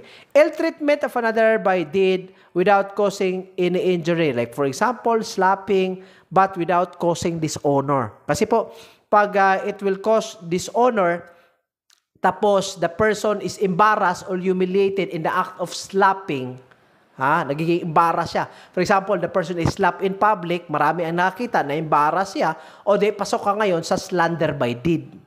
Okay? Pero pag ang slapping mo is not caused by an injury, for example, nag-aaway kayo privately, tapos nasampal mo in the process, o di slight physical injury ka ngayon. Po, rape, himay-himayin natin ang rape ha, mga kadete. Importante ito in the Criminologist Licensure Board Examination. Dalawang batas po ang i-mention po natin dito, Republic Act 8353, the Anti-Rape Law, and the other one is Republic Act 11648, mga kadete ha. Again, yung Republic Act 11648, 11648, okay? Ang 11648 po, isa po siyang batas na nag-amend sa Republic Act 8353. Diyan po nakapaloob yung age of consent. Okay? So, unahin muna natin ang unang mode. Okay? Ang rape po are classified into different modes. Unang mode, rape by sexual intercourse. Ano ba ang elements dito? Offender is a person, man or woman ha. Sa Republic Act 8353, pwede ang babae, pwede ang lalaki makapag-commit ng rape. Number 2, offender had carnal knowledge of a person. Ano ibig sabihin ng carnal knowledge? Napakasimple. Carnal knowledge means sexual intercourse. Okay, yan po ibig sabihin dyan. Pangatlo, such act is accomplished under any of the following circumstances. It could be by force, threat, or intimidation. When the person is deprived of reasons or is otherwise unconscious. Ano example sa letter B? Example, let us say, a person is imbecile or insane. Deprived of reason yan. O number 2, hindi siya imbecile, hindi siya insane, pero unconscious. Nilasing. After lasingin yung babae, nagiging subject for gang rape. Or hindi gang rape, ikaw mismo, torpe ka eh. Nagiging torpe ka, hindi ka marunong mag-court ng isang babae. Nilasing mo muna. Pag lasing niya, ni-rape mo. O, yan po ang example, unconscious po. Letter C, by means of fraudulent machinations or grave abuse of authority. Ano ibig sabihin ng machination? Ito yung mga clever design to accomplish something. Yung mga pinaka-clever. Clever na mga tricky na design. For example, you lure somebody, you will give him comfort inside your house, or probably magagawa kayo ng assignment sa bahay niya, pero actually the purpose thereof is raping a woman. Or abuse of authority. Let us say, superior ka on the other person, rape mo. Letter D, when the person is under 16 years of age, statutory rape or is demented. Now, ito po, ang letter D is embedded under the law, Republic Act 11648. Unang tandaan mga kadete, in the previous, ang age of consent po natin is 12 years old. Pero, ngayon po sa mga kadete dyan, na hindi pa po informed, especially yung instructor nyo, panay absent, panay hambog lang. Ang age of consent ngayon is hindi na 12, but rather 16 years of age na po, ha? Ang age of consent po natin. Under Republic Act 11648. Now, pag ang isang tao makipagtalik, has carnal knowledge with a person who is under 16 years of age, statutory po ang kalalabasan. Now, take note, under ang nakalagay. Kasi pag 16 yan, nakipagtali ka with consent on a 16-year-old or 17-year-old so long as under 18, 16 or 17, hindi po siya statutory rape. Ang kalalabasan dyan would be seduction, simple or qualified seduction. Okay? Pero pag below 16, may consent siya or walang consent, pasado ka, statutory rape. Okay? Pangalawa, there shall be no criminal liability on the part of a person having carnal knowledge of another person below 16 years of age if, number one, when the age difference between the parties is not more than 3 years. Ito, tandaan nyo po napaka-tricky sa provision na ito. Anong ibig sabihin dyan? Pag ang gap po is only 3 years, wala pong statutory rape na mangyayari dito. Example po, yung lalaki 18 anyos, yung babae, 15 years old. Ilan yung gap? 15, 16, 17, 18. Diba tatlo? 3 years yung gap nila. Pag ang difference ng age is only 3 years, tapos yung carnal knowledge or sexual act is consensual. Ibig sabihin, may voluntariness. Hindi siya abusive kasi dinadahan-dahan And non-exploitative. Hindi siya na-exploit. Yung pagkabata, talagang nagiging consensual, naging intimate, walang exploitation, walang machinations, talagang wala. Walang criminal liability. Okay, walang statutory rape na mayari. Granting again na 3 years yung gap at saka consensual, non-abusive, and non-exploitative. Pero, pag hindi siya nakaabot sa 3 years gap, tingnan lang natin, 14 years old yung babae, 18 years old yung lalaki, kahit pa consensual yan, kahit pa non-abusive yan, kahit pa non-exploitative, considering na ang gap is more than 3 years, patay ka Brad, statutory rape ka ngayon. Kuha? Statutory rape Sir, what if? Let us say, ang lalaki, 17 years old. Ang babae naman, let us say, 14 years old. Ang gap niya, sir, 7 years old at 3 years old. May rape ba? Again, tingnan po natin. Pag minor kasi yung lalaki, titingnan natin yung discernment.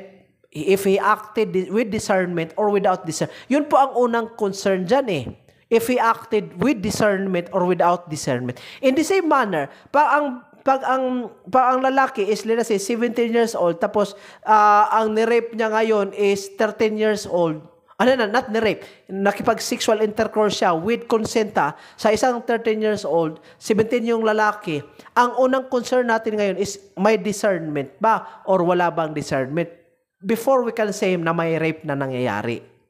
Okay po ba? So, pag walang discernment, wala kasi yung criminal liability. Pag may discernment naman, on the other hand, posibleng may criminal liability. But at the end of the day, ang discernment can only be proven by the court and the court alone. Okay? So, yan po Huwag na nating lituhin mga kaditi Una, pag 3 years gap, let's say 15 years old ang babae, 18 years old ang lalaki, adult yung lalaki, minor yung babae, pero ang gap is 3 years sa kanilang edad, ang relationship is consensual, yung sexual act is non-abusive, non-exploitative, wala pong criminal liability. However, if the victim is under 13 years of age, this exception shall not apply. Ibig sabihin, ano ba yung below 13? 12. Pag 12 yung babae, kahit consensual siya, non-abusive or non-exploitative, considering na below 13 siya, pasok na pasok ka ngayon sa statutory rape. Okay? So, ang tanong ngayon, sir, bakit kasi exempted yung consensual under 3 years. Under 3 years. Pag 3 years yung age ka. Kasi may tinatawag tayong sweetheart doctrine. Alam mo yung sweetheart doctrine? Operates on the theory that the sexual act is consensual. But it requires proof that the accused and the victim were lovers and that she consented to the sexual relation. Sweetheart doctrine cannot be invoked in instances involving sexual intercourse and lascivious conduct involving children below 13 years of age. So, ma-invoke lang siya ang sweetheart doctrine pag 3 years yung gap. Tapos, hindi siya below 13 years of age. Pero pag 12 anyos yan, Brad, pedophile kang ahak na kang tauha ka. Pag 12 pa yan, nako, ha. You cannot say, Your Honor, I will invoke sweetheart doctrine. No, hindi yan ma-invoke. Kasi po below. Pag 15 yung babae, tapos 18 ka, pwede po ma-invoke yung sweetheart doctrine. Okay. Yun po ang ibig sabihin dyan. Alright? Next. Pangalawang mode. Rape through sexual assault. Kaya through sexual intercourse. Ito, through sexual assault. Offender commits an act of sexual assault. Act is committed by any of the following by means of inserting his penis into the person's mouth, sa baba or sa anal or orifice of the person, or by inserting any instrument or object into the genital or anal orifice of another. That's very understandable, cadets. Act is accomplished under any of the following circumstances: force or intimidation, deprive of reason or otherwise unconscious, fraudulent machinations, or give of use of authority when the person is under 16 years of age or demented. Before I forget, mga kadete, nakalimutan ko po. Ibig sabihin ng demented, psychologically impaired po ang tao, meaning abnormal po siya. Kahit hindi po siya below 16, kahit 18 yung demented person, kahit 19 or kahit adult yung demented person, pag nakipag-sexual intercourse ka sa kanya, pasok ka ngayon sa statutory rape. Kuha po. Pag ang babae, for example, 18 years old, demented siya, psychologically impaired po siya, ginugjugs mo, ginerger mo, patay ka, Brad. Statutory rape ka dyan. Okay? So, balik tayo ha. Sa rape by sexual assault, ang instrument or object po should be construed to include any kind of foreign object including the human finger. Pag pinifinger mo, this is very very sensitive topic. Pag pinifinger siya or gumamit ka ng instrumento, stick, kahit ano, inserted it in the anus of the person, pag gay siya, insert mo sa anus or probably on the mouth of the person, pasok ka po sa rape through sexual assault. Rape pa din po. Next, ito mode 3. Sa lahat po ng mga minyo diha, sa lahat ng minyo, sa lahat ng mga married person, mga kasado, o marital rape a man who penetrates his wife without her consent or against her will. Ito po ang krimen para sa inyo. So, dapat may consent yan. Pag ayaw, di wag mo nang pilitin.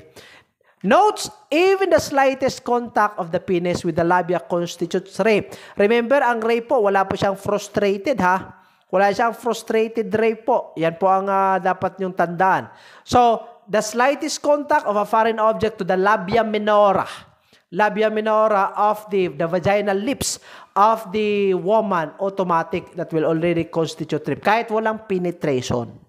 Pangalawa, it is not the number of times that appellant ejaculated, but the penetration or touching that determines the consummation of the sexual act. Ibig sabihin, pag nag-masturbate lang siya, while looking at you being naked, hindi po siya pasok sa rape. Ang punto po dito is that, not the number of ejaculation, kung ilang beses siya nalabasan yung lalaki. Ang punto dito is yung touching, the labia minora, or the vaginal lips, or probably penetration of any object, foreign object, or a penis, or whatsoever. The negative findings of spermatozoa on the medical legal report does not prove that no rape was committed. Again, pag walang sperm yan, hindi ibig sabihin walang rape. Kasi po, pag foreign object, pag ini-insert mo stick, may sperm ba ang stick? Naku, wala. So, hindi ibig sabihin walang rape. Again, no crime of frustrated rape. Okay? Alright. Next. Punta tayo sa qualified rape. Ito, iba naman po ito. Kanina, statutory rape, rape by sexual assault, rape by marital rape, tapos rape by sexual intercourse. Ito, qualified rape naman. Magiging qualified siya pag una, ang biktima is under 18 years old, and the offender is a parent, ascendant, step-parent. Ano ibig sabihin ng step-parent? Hindi kasado, ay hindi mo legitimate father. Okay? Hindi mo biological father. Guardian, relative by consanguinity or affinity, by blood or by relation, within the third civil degree, or the common law spouse of the parent of the victim. Dapat natin tandaan under number 1 ha, pag ang isang tao may influensya over the girl, for example, ang ama, a father over his daughter, hindi na po kailanganin na may resistance. Okay? Hindi na kailanganin i-determine yung resistance ng babae. So long as pag ang involved dito is a person which has influence over the victim. Ang moral ascendancy po or influence exercised by the accused over the victim substitutes for the element of physical force or intimidation. Okay? Klaro yan ha? Yung influensya po ng isang tao sa biktima will replace sa tinatawag nating intimidation or resistance or force. Next is under the custody of the police, military authorities, law enforcement agency. For example, yung mga law enforcers natin, nakipag-sexual intercourse sa kanila, sa mga biktima, pasok po sa qualified rape yan. Is a religious and such legitimate vocation is known by the offender before or at the time of rape. Ito ha, pag ang isang babae kasi relihiyosa, religious, and it could not just religious but of legitimate vocation. For example, teacher siya. Tapos ni-rape ng isang tao. Naku, qualified rape yan. Is a religious and such legitimate vocation is known by the offender. Dapat alam niya before the time of rape. Alam ng offender, isang tao is a religious individual. For example, madre, ni-rape ng isang tao. Alam niya, madre yan ni-rape niya. Basically, qualified rape po. Is a child below 7 years old suffered permanent or physical mutilation or disability by reason or on the occasion of rape. Sa letter D ha, pwede siyang statutory rape, pwede din po qualified rape. Pag isang tao na-mutilate or physically disabled na siya kasi na-traumatize out of the incident, pasok po sa qualified rape. Okay? Pangalawa, magiging qualified rape yan pag ang offender is afflicted with sexual transmissible disease and the virus or disease is transmitted to the victim. For example, tinutulo yung lalaki, may AIDS or may HIV. Tapos ni-rape niya yung babae and then the babae in that instant was affected. Nagiging transmitted yung disease. Qualified rape yan. Pag ang offender is a member of the Armed Forces of the Philippines, PNP, Law Enforcement Agency, blah, blah, blah, even BJMP or Bucor, knew of the pregnancy of the offended party at the time of the commission of the rape. For example, pregnant yung woman, rape ng isang offender, ang rape is considered to be qualified. Knew of the mental disability, emotional disorder, or the physical handicap of the offended party at the time of the commission of rape. Alam mo na demented siya o alam mo na may mental disability siya, may emotional disorder, pasok ka ngayon sa qualified rape, pasok ka din po sa statutory rape. Next, if rape is, yung demented sa statutory, yan po dapat ang tandaan natin. If rape is committed in full view of the spouse, parent, any of the children, or other relatives within the third civil degree of consanguinity. Ibig sabihin, gusto mong makakita yung husband mismo na ni-rape mo yung asawa niya or in front of the kids. Nako, may mga tao talagang ganito, mga napaka-evil. Qualified rape po ang kaso. Okay? Now, ano ba ang effect of pardon? Ito, mga kadete.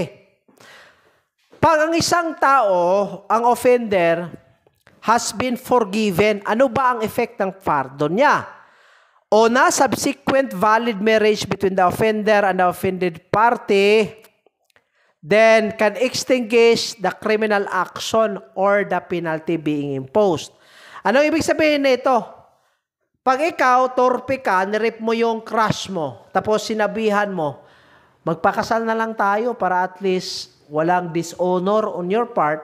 At the same time, wala nang gastusan sa kaso. Tapos sabi ng babae, may kakyutan ka naman, mukha mo parang rosy, pwede na ito. Pwede na. So yung babae, napilitang magpakasal sa'yo. Hindi napilitan. Dapat may consent talaga. Let us say, consent. May consent yung wife. Sabi na, sige, magpakasal na lang tayo. Anyway, may mukha mo parang rosy naman eh. Sabot-sabot lang, Brad. Di ba? In that case, pag may marriage sa taong nag-rape sa'yo with the offended party, nako, Brad, good news. Walang criminal liability yan, Brad. Walang punishment. So long as mapasagot mo yung babae. So, diskarte mo na yan.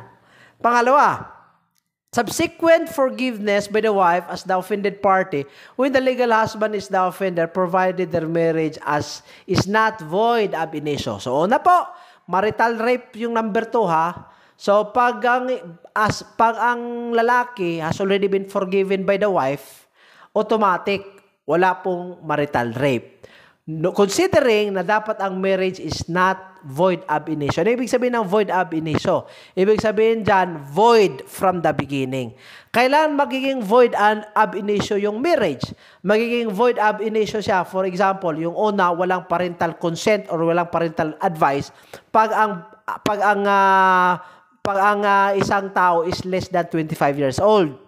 Or number 2, pag ang isang tao is minor, tapos ikinasal sa isang adult, let's say ang bata is 16 years old, ikinasal sa 19 anyos, automatic yung marriage niya is void ab initio or void in the beginning. So, hindi siya mag-a-apply. Pero pag ang marriage naman is legal naman, valid naman po, ni-rape yung asawa, then the asawa forgive the husband, automatic walang criminal liability. Okay? Applicability of pardon only to principals. Pardon is not applicable to accomplices, accessories, and in multiple rapes. Okay? Hindi po siya ma-apply. Okay? Sa principal lang po, ang pardon is not applicable again sa mga accomplice, sa accessory, at saka sa rape na multiple. Okay? Next. Tapos na po tayo sa rape ha, mga kadete. I hope I was able to give you the necessary knowledge po sa preparation sa board exam. Lastly po, kasi part po ito sa board examination. Actually, lumabas ito sa board exam eh. Trafficking in persons ha. Last na po mga kadete. May Republic Act number 9208 po tayo. Republic Act 9208 known as the Anti-Trafficking in Persons Act of 2003. So sa trafficking in persons, ito po, makikita nyo sa slide, ang mga punishable or unlawful acts. Okay? Una, pag-recruit, pag-transport, pag-transfer, pag-harbor, pag-provide, or pag-receive ng isang tao, kahit anong means, pwedeng recruitment, kung ano-ano man dyan, under the pretext of domestic or overseas employment, or training or apprenticeship, pero actually ang purpose niya is prostitution, pornography, so on and so forth. So, illegal recruitment ba? Nire-recruit mo para makapag-abroad, papunta doon sa abroad, o naging prostitute pala. Trafficking in persons yan. Or probably slavery or forced labor, trafficking in persons. Number 2, another punishable act. To introduce or match for money, profit, or material, economic or other consideration, any Filipino woman to a foreign national for marriage. And then the purpose actually is for selling or trading her para sa prostitution. So nagmamatch ka. Sabi mo, ito, bagay sa'yo to ah. Ipapakasal ka, pero the purpose actually is to make you a prostitute in abroad. Trafficking in persons pa din po yan. Or to offer or contract marriage. And the purpose of the marriage again is pornography, prostitution. Nakalagay na dyan. Pakibasa na lang mga kadete ha. Sunod, Another unlawful act to undertake or organize tour and travel plans consisting of terrorism packages and purpose again is utilizing and offering persons for prostitution, pornography, or sexual exploitation. Yung mga tourism dyan. Pwede din po, trafficking in persons. Nag-i-explore ka ngayon ng tour and travel plans pero ang purpose para makapag-enjoy ng prostitution. Number 5, to maintain or hire a person to engage in prostitution or pornography. Trafficking in persons pa din po. To adopt or facilitate the adoption of persons. Ipa-adopt siya para sa purpose ng prostitution, pornography, sexual exploitation, forced labor, blah, blah, blah. To recruit, hire, adopt, transport, or abduct a person by means of coercion, force, deceit, violence, so on and so forth, for the purpose of removal or sale of organs of said person. Ito, nangyayari po ito, mga kaditi parte ng Luzon, nagre-recruit, binibenta yung kidney, yung left kidney nila for a maximum of 100 or 200,000. Tapos yung tao, pobre, para magkapera lang, nag-consent and allowed himself to be removed with one kidney. Trafficking in person siya na. To recruit, transport, or adopt a child to engage in armed activities in the Philippines or abroad. Yung nagre-recruit ng minor para sa armed struggle. Pwede sa abroad, pwede din po dito sa Pilipinas. Trafficking in persons pa din po. Okay? Next, acts that promote trafficking in persons. Pwede lease or sublease, use, ibig sabihin ng lease, nagrenta, use or allowed to be used any house, building, or establishment for the purpose of promoting trafficking in persons, or nagpo-produce ka, nagpo-print ka, nagtamper or fake counseling certificates, registration stickers, so on and so forth, or nag-advertise, nag-publish, nag-broadcast ka, pwede sa newspaper, pwede sa internet, brochure, para ma-promote ang trafficking in persons. Next, to assist in the conduct of mispresentation or exploitation, to facilitate, assist, or help in the exit and entry of persons, to confiscate, conceal, blah, blah, blah. Lahat ng makikita nyo po sa slide, parte po yan ng trafficking in persons. Acts that promote trafficking in persons. Okay? Magiging qualified trafficking in persons pa ito. Lumabas ito sa board examination, December 2022. Magiging qualified Qualified trafficking in persons ang kaso. Pag una, bata yung being trafficked. Or number 2, adoption for the purpose of prostitution. Or number 3, pag ang krimen po is committed by a syndicate. Dito po, ang sindikato under qualified trafficking in persons, 3 or more persons. Klaro 3 or more persons dapat. Okay? So, on the other hand, syndicate or in large scale. Ano ibig sabihin ng large scale? Large scale pa din po pag 3 or more persons. Pareho lang din po. When the offender is an ascendant, parent, sibling, guardian, at qualified pa din. When the traffic person is recruited to engage in prostitution in any member of the military or law enforcement agencies, qualified pa din po. When the offender is a member of the military or law enforcement agency, when the person or occasion of the act trafficking persons, the offended party dies, becomes insane, suffers mutilation, or afflicted with HIV or AIDS, magiging qualified trafficking in persons pa din. Okay? Lumabas ito sa board examination. Pag isang police officer, nag-engage siya sa trafficking in persons, automatic, pasok ngayon sa qualified trafficking. Okay? Mga kadete, I'd like to stop in this slide. Cover na po natin. I hope I was able to give the necessary understanding para po sa preparation sa board examination. Maraming salamat po sa pagtangkilik sa Bicoino. Maraming salamat din po sa nag-avail sa Bicoino review material po natin. God bless everyone. Ingat po. God bless, God bless, God bless, God bless. Stay safe ang lahat.